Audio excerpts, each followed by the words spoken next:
فأنت عبد على كل حال، إما أن تكون عبدا لله مخلصا، إنه من عبادنا المخلصين، وإما أن تكون عبدا للشيطان وأتباعه وجنوده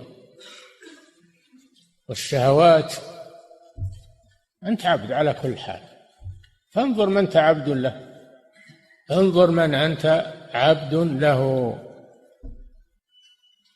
يقولون الناس الحرية ما في حرية الآن، في بهيمية، غاية العبودية والذل، ما في حرية.